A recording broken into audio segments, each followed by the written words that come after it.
Hola a todos y bienvenidos a otro Deep Dive. Hola. Hoy vamos a adentrarnos en un artículo de Carlos Clery, Ajá. que nos ha dejado pensando. Sí. Postcapitalismo y realismo distópico. La vuelta al malthusianismo en estado puro y cruel.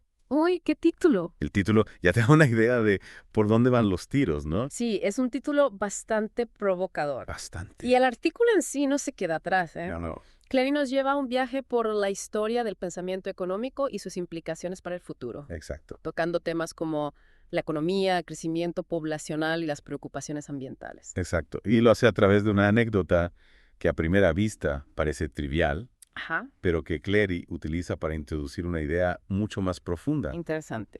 ¿Te acordás de la visita de George W. Bush a Argentina en 2005? Me suena. El famoso no a la LCA, ¿te suena? Claro, ¿cómo olvidarlo? Un momento histórico para la región. Bueno, más allá del rechazo al área de libre comercio de las Américas, No. hubo un detalle que a Clery le llamó la atención. El regalo que Bush le hizo a Néstor Kirchner. ¿En serio? Y no fue un mat ni un alfajor. Un tango, un caballo. Nada de eso. Bush le regaló una copia de Principios de Economía Política de Thomas Malthus. Miraos. ¿Y quién era este Malthus? Bueno, Malthus fue un clérigo inglés del siglo XVIII que escribió un ensayo que causó un gran revuelo en su época. Ajá. Ensayo sobre el principio de la población. Bien. En este ensayo, Malthus planteaba una idea bastante inquietante, A ver. que la población crece geométricamente, mientras que la producción de alimentos lo hace a un ritmo mucho más lento. O sea que en algún momento nos vamos a quedar sin comida para todos. Exactamente. Suena un poco apocalíptico, ¿no? Y eso es lo que hace que el regalo de Bush a Kirchner sea tan intrigante. Ya veo. ¿Qué mensaje quería transmitir Bush con este gesto? ¿Qué mensaje? Una advertencia sobre los peligros del crecimiento poblacional. Es una pregunta que nos invita a reflexionar sin duda. Totalmente. ¿Estaba Bush, consciente o inconscientemente, suscribiendo a las ideas de Malthus? Claro. ¿O simplemente se trataba de un regalo protocolar sin mayor significado? Clery parece inclinarse por la primera interpretación. De hecho, menciona que las ideas de Malthus, aunque controvertidas, han tenido una influencia enorme a lo largo de la historia. Ahí tenés razón. Obras como La bomba demográfica de Paul Ehrlich o Los límites del crecimiento del Club de Roma, de alguna manera, beben de la fuente de Malthus. Sí. Todas plantean la idea de que el crecimiento poblacional descontrolado puede llevar a la escasez de recursos y al colapso social. Y no solo eso. Clery menciona que incluso organizaciones como el Consejo de Relaciones Exteriores, el famoso CIFER, tienen en su agenda el tema del control poblacional. Claro, porque detrás de estas preocupaciones subyace una cuestión de poder. Exactamente. Mantener la hegemonía de Occidente, evitar una catástrofe ambiental por el consumo desmedido, asegurar el acceso a los recursos. Claro. Son temas que preocupan y mucho a las élites globales. Entonces, la pregunta central que plantea el artículo es, ¿cómo resolvemos este dilema entre el crecimiento poblacional y el consumo de recursos? Es una buena pregunta. Clery nos presenta algunas opciones, como la educación para promover la planificación familiar y los incentivos para prácticas sustentables. Sí, pero también menciona una solución rápida y barata, aunque moralmente cuestionable. ¿No? Y aquí es donde el artículo se pone realmente incómodo. Hablas de la posibilidad de reducir la población mundial. Exacto. Clery habla de la posibilidad de reducir la población mundial incluso a través de medios deliberados. Una idea que choca de frente con los principios éticos y los derechos humanos. Es una idea escalofriante, sin duda. Pero Clery argumenta que este tipo de soluciones podrían volverse más aceptables en un mundo donde la economía está cambiando. Cambiando, ¿cómo? Habla de la financiarización, del capital en la nube, donde el consumidor ya no es tan importante como antes. ¿A qué se refiere con eso? Bueno, Clery plantea que el capitalismo tal como lo conocimos está llegando a su fin. ¿En serio? El motor del consumo masivo se está agotando. La financiarización y el capital en la nube, es decir, la concentración de la riqueza en el sector financiero y tecnológico, Ajá. están creando un sistema donde la producción de bienes materiales ya no es tan central. Interesante. Entonces, si ya no somos tan necesarios como consumidores, ¿cuál es nuestro valor para el sistema? Esa es la pregunta del millón, ¿no? Exacto. Clery parece sugerir que en este nuevo orden económico, las personas que no pueden generar renta de la nube, que no tienen acceso a la tecnología o que son consideradas improductivas, se vuelven desechables. Un peso para el sistema que podría ser eliminado sin mayores consecuencias. Es una idea brutal. Sí, sin duda. Pero Clery argumenta que ya estamos viendo indicios de esto en el mundo real.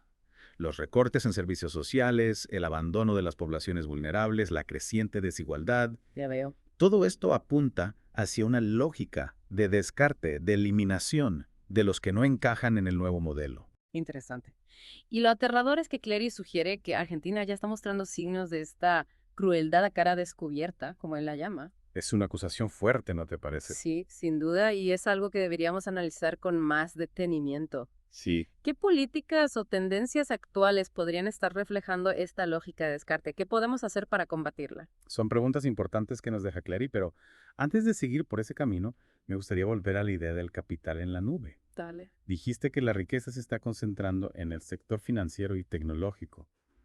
¿Podrías darme un ejemplo concreto de cómo funciona esto? Claro, imagínate una plataforma de delivery como las que usamos todos los días. Ajá. Miles de repartidores trabajan de forma independiente, conectándose a la plataforma para aceptar pedidos y hacer entregas. Sí. Parecería que tienen libertad e independencia, ¿no? Sí, en teoría son sus propios jefes. Exacto, pero en realidad dependen completamente de la plataforma para conseguir trabajo. La plataforma controla los algoritmos que determinan qué pedidos reciben, cuánto cobran, incluso cuándo y dónde pueden trabajar. O sea que en la práctica la plataforma tiene un poder enorme sobre la vida de estos trabajadores. Exactamente, y la plataforma a su vez está controlada por un puñado de empresas tecnológicas que acumulan una riqueza inmensa gracias al trabajo de estos repartidores y de millones de otros usuarios que generan datos con cada clic, con cada interacción en línea. Es como si estuviéramos volviendo a una especie de feudalismo digital. En lugar de señores feudales con tierras y ejércitos, tenemos a gigantes tecnológicos con algoritmos y servidores, y en lugar de siervos que trabajan la tierra, tenemos a usuarios que generan datos. Esa es la analogía que usa Clery y creo que es bastante acertada, y lo más preocupante es que esta nueva forma de servidumbre es mucho más sutil, mucho más invisible que la del feudalismo clásico. No hay cadenas, no hay látigos, pero el control es igual de real. Corey lo llama servidumbre digital, y la verdad es un término que describe bastante bien esta situación. Estamos atrapados en un sistema que nos explota sin que nos demos cuenta.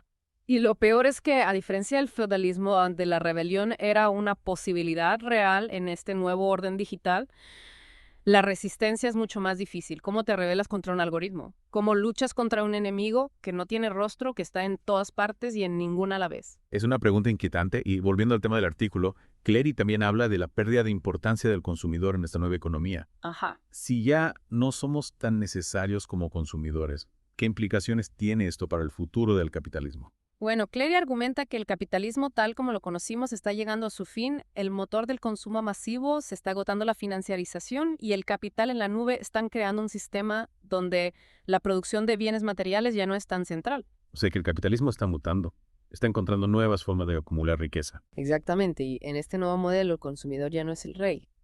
Lo que importa son los datos, la información, el control de los algoritmos. Y a las personas que no pueden generar renta de la nube, que no tienen acceso a la tecnología o que son consideradas improductivas, ¿qué pasa con ellas?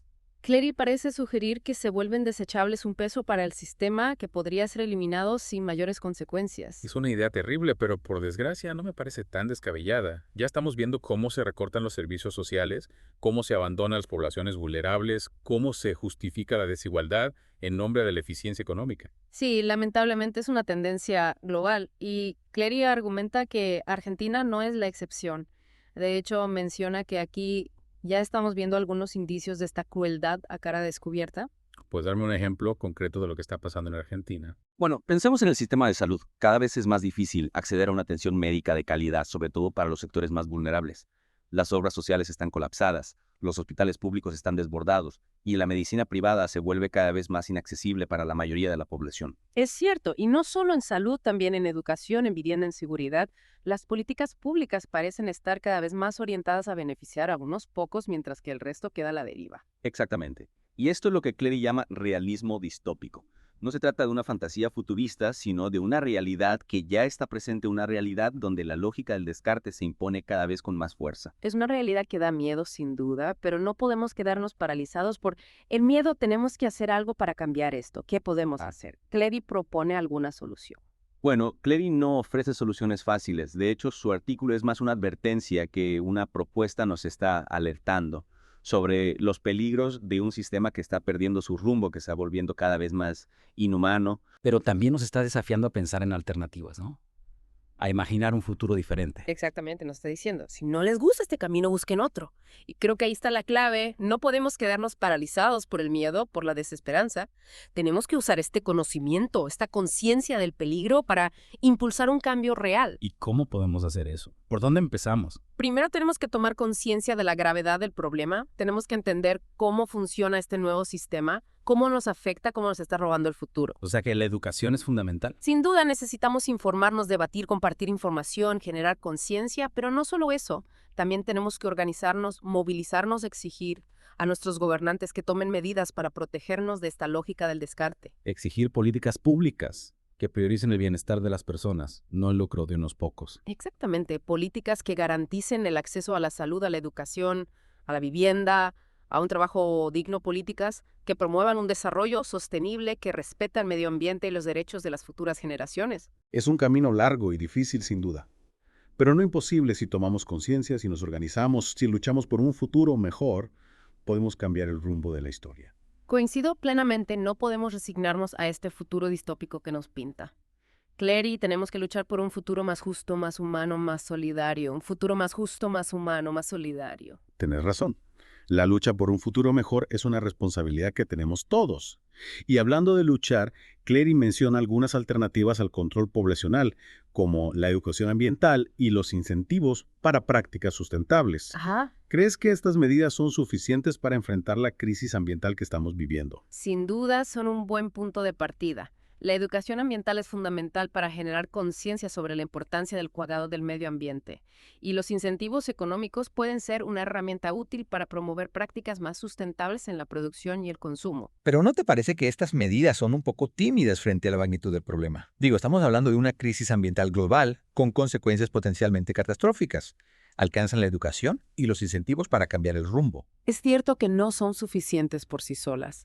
Necesitamos un cambio más profundo, más sistémico, un cambio que cuestione el modelo de desarrollo actual basado en el crecimiento económico ilimitado y el consumo desmedido. Clary habla de la necesidad de un nuevo paradigma, de una nueva forma de entender nuestra relación con la naturaleza. Exacto. Necesitamos pasar de una visión antropocéntrica, donde el ser humano se considera el centro del universo, a una visión biocéntrica, donde se reconoce el valor intrínseco de todos los seres vivos y la interdependencia entre la humanidad y el planeta.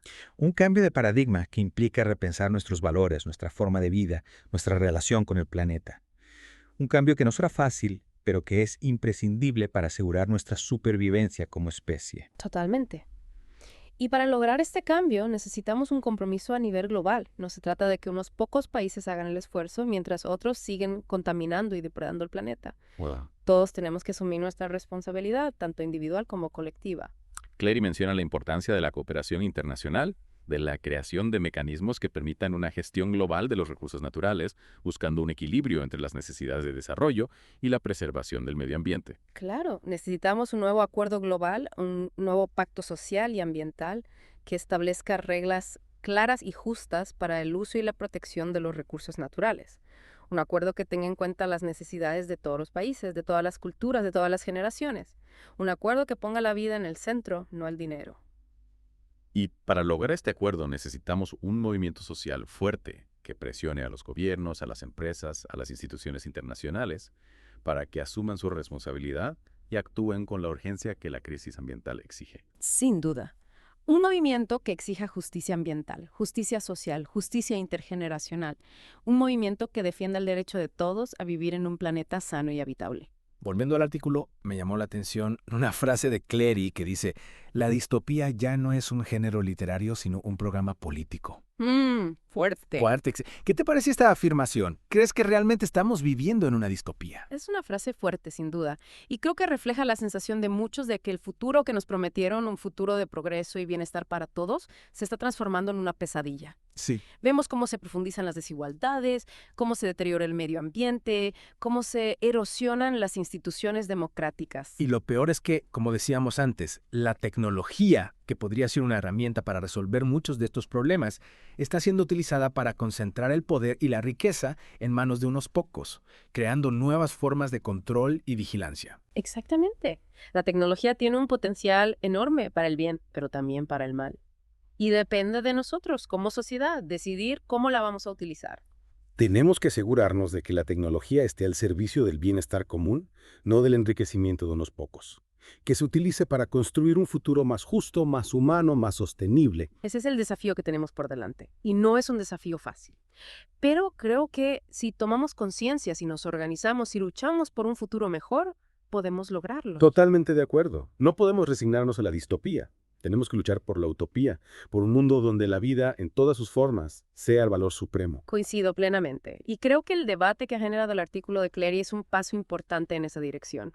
Nos ha obligado a salir de nuestra zona de confort, a cuestionar nuestras propias creencias, a mirar la realidad desde una perspectiva diferente. Y eso siempre es positivo, porque solo a través del diálogo, del debate, de la confrontación de ideas, podemos avanzar hacia un futuro más justo y equitativo. Un futuro donde las palabras de Clery no sean una profecía autocumplida, sino un llamado a la acción, una advertencia que nos ayude a cambiar el rumbo antes de que sea demasiado tarde. Gracias por acompañarnos en este Deep Dive. Esperamos que les haya dado mucho que pensar y que los inspire a actuar, a construir entre todos un futuro mejor. Gracias por escuchar Geopolítica, un podcast de Enrique Aureli. No olvides apoyar nuestro trabajo. Hasta la próxima.